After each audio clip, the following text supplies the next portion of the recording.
You are once again spending most of your time fixing weaknesses, taking courses, repeating exercises, and trying to close the gaps that will never fully become your strengths.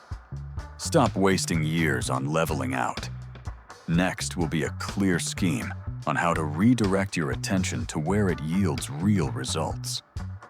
Every time the evening schedule is filled with tasks for tightening the gaps instead of developing noticeable talents, a familiar feeling of fatigue and emptiness arises. This isn't just fatigue from work, it's a loss of meaning. You see that you're expending energy, but the progress is minimal. Motivation fades, and success comes to those who play to their strengths.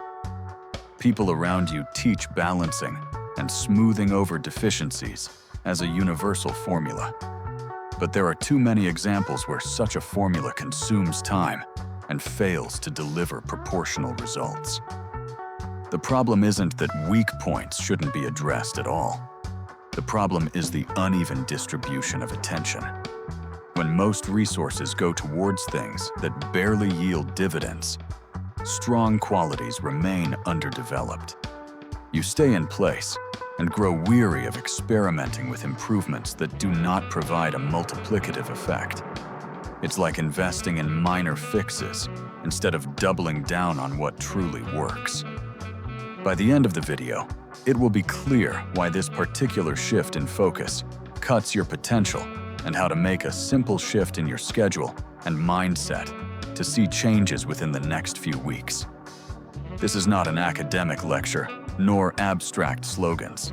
It is specifics, recognizing your own strong points, and starting a new habit of allocating time so that the return grows faster than your efforts.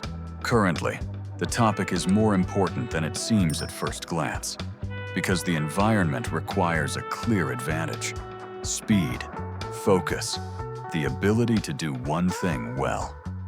When attempts to be good at everything consume resources, competitiveness and internal strength are lost. This isn't about selfishness or a refusal to grow.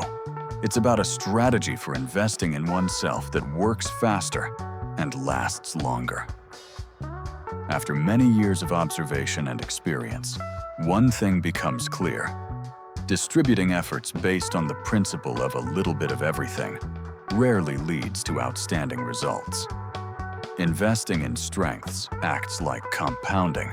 That is, the return increases not linearly, but acceleratively. If you invest 80% of your time in developing 2 to 3 bright qualities, instead of evenly spending energy on fixing minor issues, the overall power of the personality and the chance of noticeable progress grow significantly. What you will gain: clarity on which qualities truly deserve your time, a simple practical scheme for rearranging priorities, and an exercise that will allow you to feel the effect within the first working week. The role map is short and free of complex terms, from the reason to practical solutions and to verifiable actions that genuinely restore motivation and results. And one more thesis that wasn't in the hook: strengths scale not only in ability, but also in attention conservation. As talent develops, it begins to solve adjacent tasks on its own. Improving communication boosts sales. Deepening technical skills reduces time spent on routine tasks. This means that the right bet frees up time and triggers a chain reaction. This logic is what you need to master and apply. Further, there will be specifics and a small task that will allow you to start the restructuring today. Often the reason you feel stuck is not that you lack willpower, but rather how attention is structured. Attention is a limited resource, and when a large part of it goes to alignment, you pay a high price for linear growth. The mechanics are simple. Every attempt to fix a weakness takes disproportionately much time due to low returns. Where talent or inclination gives a non-linear effect, a sharp leap in quality for every hour invested, weaknesses only return steady, slow progress. Over time, this results in you overworking without becoming significantly stronger in key areas. To this is added the social and psychological pull. Those around you love balance. Schools and employers teach to be well-rounded. Likes and approval signal safety. Out of fear of appearing inadequate, you begin to work on everything at once. Slightly better public speaking, slightly better math skills, slightly better planning. This turns everyday life into a series of small corrections where progress is barely noticeable and energy expenditures are high. A typical mistake here is confusing activity with progress. The schedule is packed, check marks are made, but results do not grow because energy is dissipated. There is another hidden trap. You may perceive a weakness as an open task that needs to be closed, leading to endless mini-projects. They create a sense of control, but control is deceptive. You own a task list, not an advantage. When you abandon the main advantage, you lose the opportunity for scaling. The skill that could become a setup for other results remains underdeveloped. Look at it differently. Strengths act as a multiplier. When you invest in them, the effect does not just add up, it multiplies. Deep expertise in one direction reduces time spent on related tasks, attracts opportunities, and changes the environment such that you gain leverage. This is a new perspective, not to fix everything, but to amplify what already pulls you forward. This is not an excuse for blind ignoring of weaknesses, but a strategic redistribution of attention. Allow your strong quality to do part of the work where weaknesses require disproportionately large investments. Imagine a person with natural clarity of thought and an ability to see structural solutions, but weak presentation skills. They spend evenings on rhetoric courses, practicing intonations, and progress is slow. An alternative would be to direct 70% of their time toward enhancing analytics and building unique models. Articles, ideas, solutions.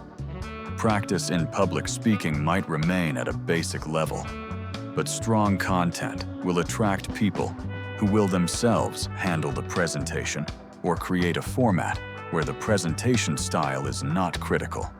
People will come for the idea, not the show. Here, the multiplier effect works. Better content compensates for the lack of polished technique. Another example without a hero is a work team where each specialist strives to be a jack of all trades. Projects drag on. Decisions are made slowly because responsibility is blurred.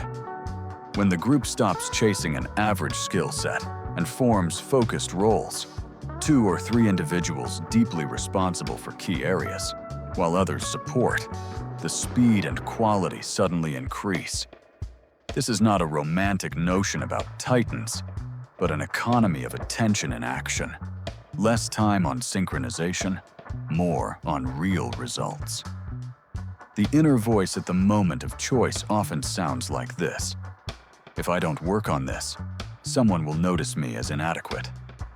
This monologue is understandable, but it leads you into a false zone of safety. Shift the internal dialogue. What part of me is already pulling the world in the right direction if I amplify it? This shift in thinking changes priorities and provides clarity. Not every weakness requires a year-long plan. Not everyone needs an evening dedicated to it. Finally, the result of the rearrangement is evident in the coming months. Growth is visible. Motivation is restored. Opportunities arise that didn't exist before because you became more noticeable where you are truly strong. One typical mistake that almost everyone makes is distributing attention haphazardly, devoting the lion's share of energy to fixing weaknesses that will never become strengths. It seems logical. If something isn't working, it needs to be fixed. But in practice, This turns into constant busyness without noticeable growth. You are busy, but you are not developing in areas where it truly multiplies the effect. You can understand that you are in this trap by two simple signs. First, your daily routine is filled with fixing tasks, courses, exercises, minor adjustments, and yet the result in the key area remains, mine's almost unchanged. Second, your energy resources are constantly at zero, and motivation is declining. In the evening, you feel a sense of completion, but there is no feeling of moving forward. These symptoms indicate not that you lack willpower, but rather that you are misallocating your limited resource of attention. One specific way out of this pattern is a drastic redistribution of time for the upcoming cycle. Choose one or two strengths that are already giving you a return, and consciously direct a larger share of your working time to their development over the next 4 weeks, leaving the rest for basic support of weaknesses. Practically, this means, before the start of next week, open your calendar and rearrange tasks so that key activities occupy a significant part of your most productive blocks. Do not saturate your days with additional minor projects for fixing. Instead, shift them to a minimal support level that does not drain your main energy. This one gesture immediately changes the economy of your attention. Instead of numerous minor adjustments, concentrated growth appears that starts attracting opportunities and easing work on the rest. 3 thoughts to keep in mind before taking action. Firstly, attention is the most valuable resource, and its distribution determines the trajectory of development more often than effort itself. Secondly, strengths work as a multiplier. When you amplify what already pulls, you gain in both quality and time savings. Thirdly, rearranging priorities is not giving up growth, but a tool for increasing returns. Weaknesses are not ignored. They are simply given a level of support rather than priority. The point is not to instantly change the entire schedule, but to change the rule of decision-making. First, ask where the return will be multiplicative, and only then redistribute resources. This reduces scattering, alleviates chronic fatigue from constant repairs, and makes progress noticeable. An observation worth relying on. A noticeable shift usually begins not with adding new tasks, but with reducing the number of areas where you are spreading yourself thin. If this video was helpful to you, subscribe so you don't miss the next day.